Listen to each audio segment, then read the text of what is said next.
The definition of permanent supportive housing is that you provide a permanent space for an individual that has the highest needs in the homeless population. That's what we do. We provide supportive services with housing, and that's permanently theirs. This organization was founded actually from Camp Quixote, which was an encampment in Olympia, and that started around 2007, as I recall.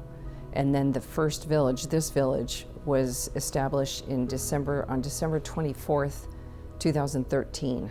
So we're approaching our 10-year anniversary for this village this year. The Camp Quixote Village actually started and was named for the roving tent encampment that was going around the city. So a church set up a place where homeless people could camp out. Okay, that's really what started it.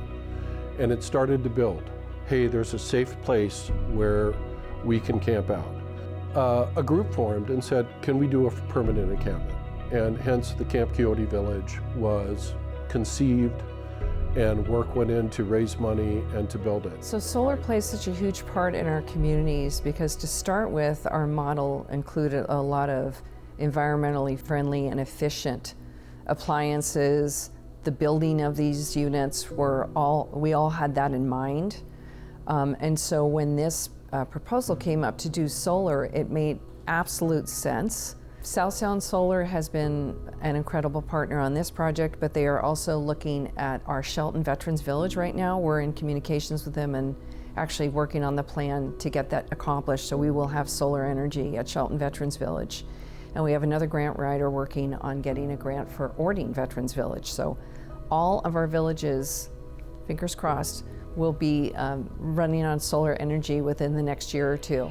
I worked with the architectural firm, and I had on previous projects, about making the village solar ready, and included the placement of the tiny homes and what we could do on the community building. So fast forward 10 years later, with the help of a group, instrumental group, the Olympia Community Solar organization, they worked to get funding to put solar on the Camp Quixote Village. Olympia Community Solar's mission is to steward an equitable and accessible transition to clean energy. And the two words I definitely call out there are access and equity. So we now know that the clean energy transition is well underway, and the real question is how it's going to happen and who it's going to benefit. And that's what our nonprofit is trying to prioritize, the needs of communities that have historically been left out. In many ways, Olympia Community Solar is kind of a solar energy caseworker. We're going around to these different communities, providing them with resources, holding their hand throughout the process, and supporting them in accessing a service. By providing project development support, grant writing support, project management support, we're helping folks who have never had a relationship in the clean energy industry go from project idea to a commission system. We focus 100% of our time and efforts on projects that benefit low-income communities, tribal communities, nonprofit organizations that are serving low-income communities.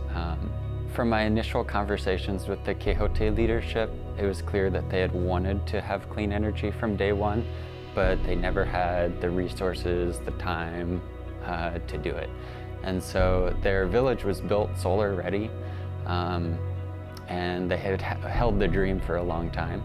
Kirk and his team at South Sound Solar were really the key component to making the project work, but it was the leadership of Quixote, Colleen, JC, Haley, who chose to trust us and trust that our nonprofit could take on funding the system. So that was, I think, really the key beginning of the project, was their willingness to believe that we could do it. We had room for 4 solar panels on a building if we got the old standard 60-cell panels. AP Systems worked perfectly for that because the YC600 is a dual channel microinverter. So we have 2 microinverters for 4 solar panels, which was optimizing each tiny home. And there's 30 tiny homes. And so that was, the perfect design solution for this particular project. The other thing about AP systems that we really like is that they are dual channel as opposed to single channel. So we have 2 microinverters, not 4. Another one, as I mentioned, is they can do single phase 208, which is really important. And they're a very reliable product. So we're confident, that we can get these set up and they work.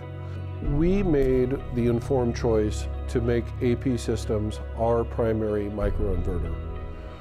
There were other microinverters in the market, but we saw a lot of changes.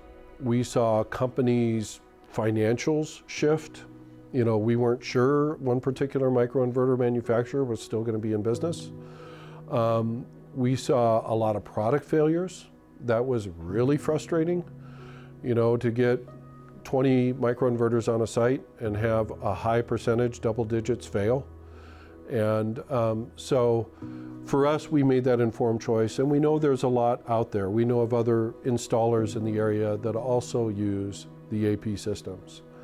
They have a good product diversity, from the small residential scale microinverters to larger, essentially 4-channel or commercial or even 3-phase microinverters that we really like as well. The benefit of having solar and renewable energies reduces the cost to them and the cost to us as an agency, because our funds now can go towards programs instead of having to pay for the electricity and the use of that electricity.